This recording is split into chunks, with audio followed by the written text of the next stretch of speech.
Bom dia, meninos e meninas. A tia está com saudade de todos. Eu espero que esteja também com saudade da tia. E em breve nós voltaremos a ter nossas aulas normais, em sala de aula, abraçando, conversando. Com fé em Deus, vai dar tudo certo. Isso vai passar. Hoje a tia vai falar sobre a globalização, os hábitos e costumes. Nós vamos falar, a tia na última aula, a tia colocou um vídeo falando sobre a globalização. A tia falou no slide também sobre a globalização. E hoje nós vamos dar continuidade falando sobre os hábitos e costumes referente à globalização. Então, prestando atenção, meus amores, na página 80, que foi no recadinho de casa para vocês, porque as aulas, as videoaulas sempre vai no recadinho, as páginas e a página do livro para você realizar a sua atividade. Então, vamos lá no nosso livro, na página 80, sempre pegando o livro, assistindo a aula da tia com o livro do lado. Então, vamos começar. Além da economia, o processo da globalização também está associado a nossos hábitos, a nosso costume. Então, nós vamos falar hoje sobre isso. Viver numa economia globalizada implica cada vez mais em pessoas serem reduzidos pelo menos tipo de propaganda. Então, nós estamos vinculados, as pessoas estão vinculadas ao tipo de propaganda. Nós assistimos uma propaganda no rádio ou na TV, ou de uma comida, ou de um produto para os cabelos, principalmente as meninas aí, né? A gente assiste uma propaganda, a gente diz, parece que esse produto é bom, eu vou comprar para mim experimentar. É a mesma jeito a comida, que você vê uma propaganda da comida bonita, você já quer experimentar. E isso se deve à globalização, meus amores. Quando nós falamos em experimentar os hábitos e costumes, está vinculado à globalização justamente essas propagandas que é chutada, que é colocada todos os dias nos canais de TV, nas rádios, para a gente ouvir e ficar na nossa mente aquele produto. No livro de vocês tem assim, ó, quando nós falamos em se vestirem, o mesmo tipo de roupa, escutarem a mesma música, assistir os mesmos filmes, instigar com essa formação de querer ver o mesmo filme, vestir as mesmas roupas porque está na moda, eu vou vestir. Porque o filme foi lançado no cinema e todo mundo fala que é bom, e eu vi a propaganda que parece que o filme é excelente. Você fica logo na sua mente, eu vou assistir. Então, esse propaganda faz com que lhe instigue a você querer assistir aquele filme, ou você querer comprar aquela roupa que você viu na TV, ou alguém vestindo e achou bonita e você quer comprar. E às vezes nem acha bonita, mas porque está na moda, você termina comprando. E hoje nós vamos falar sobre isso. A tia passou um vídeo justamente sobre esse tipo de marca, esse tipo de coisa que você assiste, o McDonald's, a girafa, esse tipo de propaganda que é lançada na mídia, que você absorve e fica na sua mente que você quer experimentar o que elas oferecem. Então, meus amores, nós vamos ver, no entanto, em diferentes partes do mundo, essa globalização cultural tem sido aceita de forma negativa por muitos grupos que atendem como perda de identidade. Esses movimentos buscam defender-se dessa unificação cultural, essa uniformização cultural. Que, por outro lado, existe aqueles que permitem que a globalização entre em sua casa, ofereça esses produtos, que você assiste essas propagandas, já outras pessoas já defendem que isso é negativo à sua vida, para você ficar habituada somente no que é exposto na TV, ou no rádio, ou via grupos sociais, que é a internet.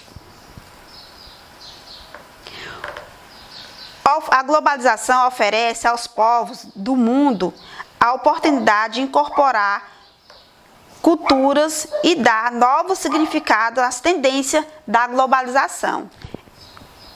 Que eu acabei de falar, né? Essa tendência de você querer, às vezes você nem pode comprar aquele produto, mas você fica pedindo para a mamãe, para o papai: ah, mamãe, eu quero um celular mais moderno, o meu não está atualizado, o meu não aguenta mais nada, então eu quero um celular atualizado. Isso faz com que os pais trabalhem muito mais para dar o melhor para o seu filho, acarretando essa responsabilidade para o pai de querer dar o moderno, o aparelho mais moderno para o seu filho. Então, prestando atenção no que vocês pedem para o papai, para a mamãe, porque às vezes o papai e a mamãe nem sempre está podendo comprar aquele produto, mas porque você viu na TV, ou viu de um amigo, ou nas redes sociais, e já fica pedindo para o papai e para a mamãe esse produto. E isso é imposto pela mídia, pelos grupos sociais, para você querer. Isso se deve à globalização. Esse produto que você tanto quer, se você não tivesse visto em grupos sociais, ou mesmo em propaganda em TV, você nem ficaria interessado, porque você não tinha visto a propaganda. Então, o que a gente não vê, nós não desejamos. Então, meus amores, a tia vai colocar um outro videozinho falando sobre a globalização. Nós vamos ver a globalização. A tia vai colocar esse vídeo, o mundo atual e o meio ambiente nesse mundo globalizado.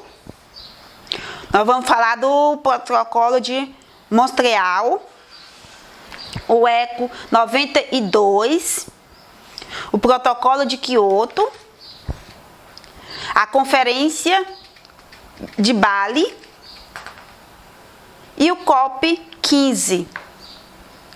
Rio 20, tudo isso está no nosso livro, falando também referente à globalização, desse mundo atualizado que nós vivemos, nesse mundo digital. Nós vamos falar também sobre a mundialização e sua consequente problemática. Nós vamos falar hoje sobre esse conteúdo. Lembrando que na sexta-feira a tia vai fazer a correção da atividade que foi na aula passada, na semana passada. Então, nós vamos fazer a correção na sexta-feira. No livro de vocês, no livro didático. Nós vimos que a tia vai corrigir a página 86 e 87 do livro no dia 29, que está aí no conteúdo, no recadinho que foi para vocês. Então, fiquem ligados na correção, na sexta, no dia 29, que a tia vai corrigir essas duas páginas. E nós vamos dar continuidade ao nosso conteúdo. Muito bem, meus amores. Estou aqui hoje para a gente conversar sobre um dos temas em geografia muito importante e que cai bastante em vestibulares e Enem. Que tema é esse? A chamada questão ambiental.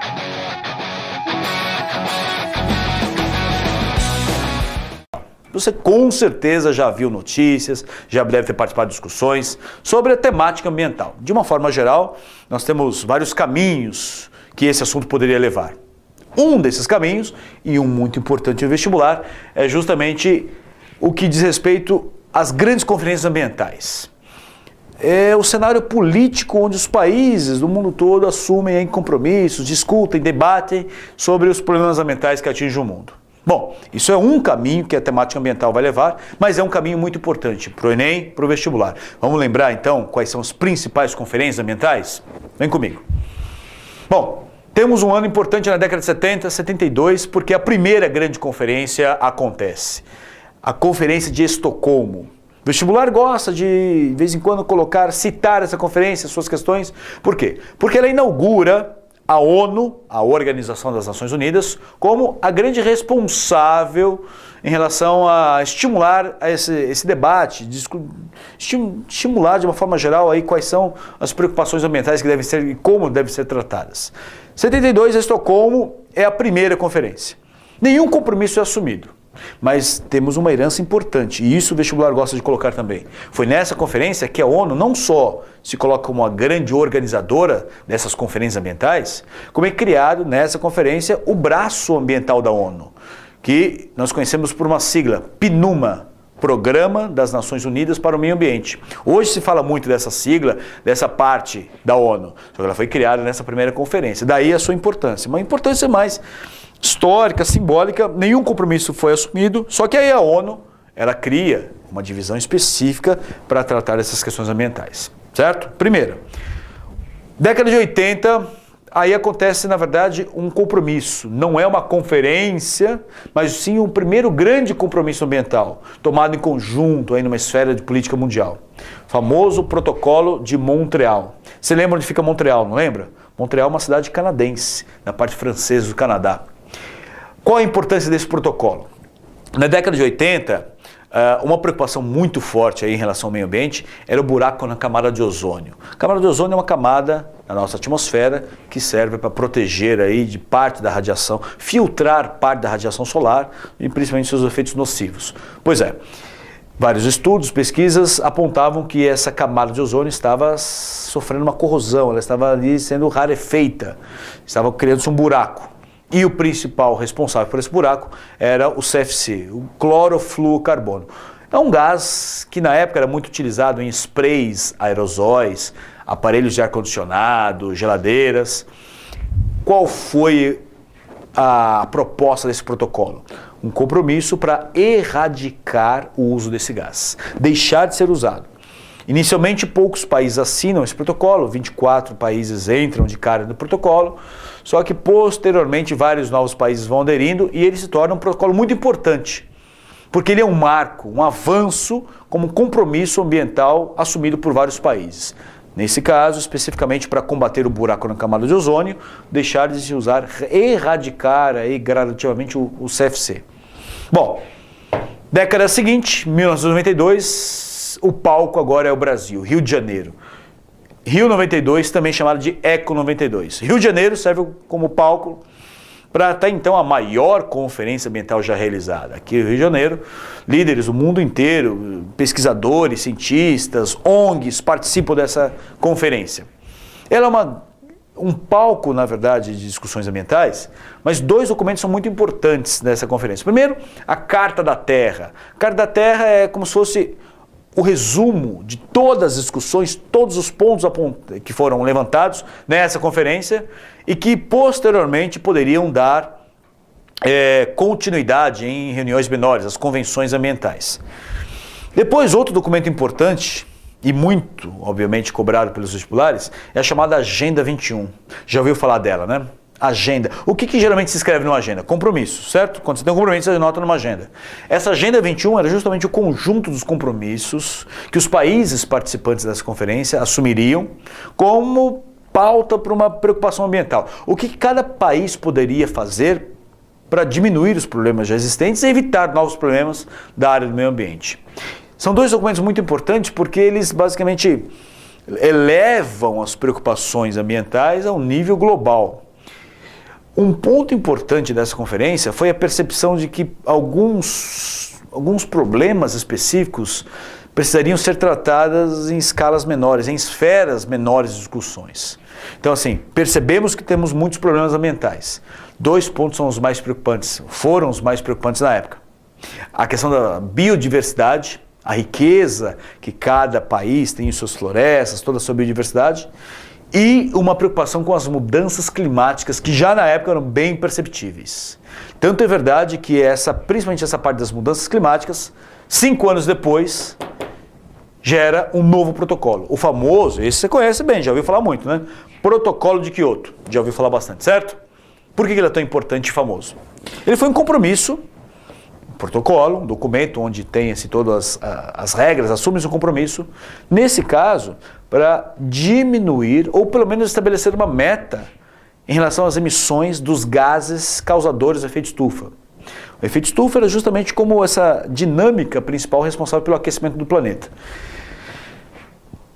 Alguns gases provenientes de atividades humanas, eles estavam aumentando essa capacidade do planeta de reter o calor da radiação solar, principalmente o CO2. Esse protocolo era justamente para estipular uma meta, o máximo que cada país poderia emitir de CO2. Bom, o protocolo de Kyoto, na verdade, ele funciona na primeira fase, que vai de 2008 até 2012, só que nem todos os países deveriam assumir inicialmente essa meta de redução de CO2. O protocolo de Kyoto trabalhou numa seguinte lógica: quem sujou primeiro tem que limpar primeiro. Então os países industrializados eram os primeiros que tinham uma obrigação, uma meta a ser cumprida. Por quê? Qual o sentido disso? Bom, os países que se industrializaram primeiro, eles emitiram mais CO2 ao longo da história. Então você pega a Inglaterra, por exemplo. A Inglaterra, berço da primeira Revolução Industrial, por ela ter sido o primeiro país, né, a ter essa grande atividade industrial, emitiu muito mais CO2, portanto, tem uma culpa no cartório maior. Então, se hoje a China é o país que tem a maior emissão de CO2, só que a China começou tempos depois a emitir CO2. A Inglaterra deveria cumprir uma meta primeiro. Daí esse protocolo de Kyoto, obviamente, alguns países não concordam com essa dinâmica. Estados Unidos, por exemplo, não ratifica esse protocolo. Então ele tem aí avanços importantes nessa parte ambiental, só que do ponto de vista político ele cria algumas controvérsias. Mas entra para o rol das principais decisões, conferências, compromissos assumidos. Por isso ele é muito famoso e bastante cobrado no vestibular. A última, 2012. 20 anos depois, 1992, a conferência no Rio de Janeiro, 20 anos depois, 2012. Por isso ela foi chamada de Rio mais 20. Qual era a pauta dessa conferência? Revisar os compromissos assumidos na grande conferência do Rio de Janeiro. 92, o que nós fizemos 20 anos depois? Foi a pauta principal dessa conferência da Rio mais 20. Infelizmente, os compromissos foram por água abaixo. A grande percepção da Rio mais 20 foi que o que foi discutido, o que foi assumido de compromisso lá em 92, muito pouco foi cumprido. E principalmente, uma ausência por parte dos países na postura de assumir novos compromissos. Bom, ok, não cumprimos os compromissos. O que nós podemos assumir agora de compromisso, então, para daqui para frente? E aí, os países, basicamente, eles se desviam aí em relação a assumir compromisso e quase nada acontece nessa conferência de 2012. É importante você lembrar que nessa época a crise econômica mundial estava no seu auge, né? Saindo dos Estados Unidos, migrando para a Europa e os países desenvolvidos entrando numa crise econômica muito forte. E crise não combina aí com metas ambientais, porque isso vai mexer na atividade industrial, vai mexer toda na dinâmica econômica. E os países basicamente colocam a culpa na crise mundial para não assumirem um compromisso. Infelizmente, foi aí o resultado final dessa última grande conferência. Bom, temos aqui uma recapitulação, esse resumo das principais conferências. É importante que você lembre delas, porque o vestibular costuma cobrar bastante, mas como um ponto principal aí em relação às questões ambientais. Claro que esse tema ele é muito amplo e, obviamente, nós vamos trabalhar em novas videoaulas.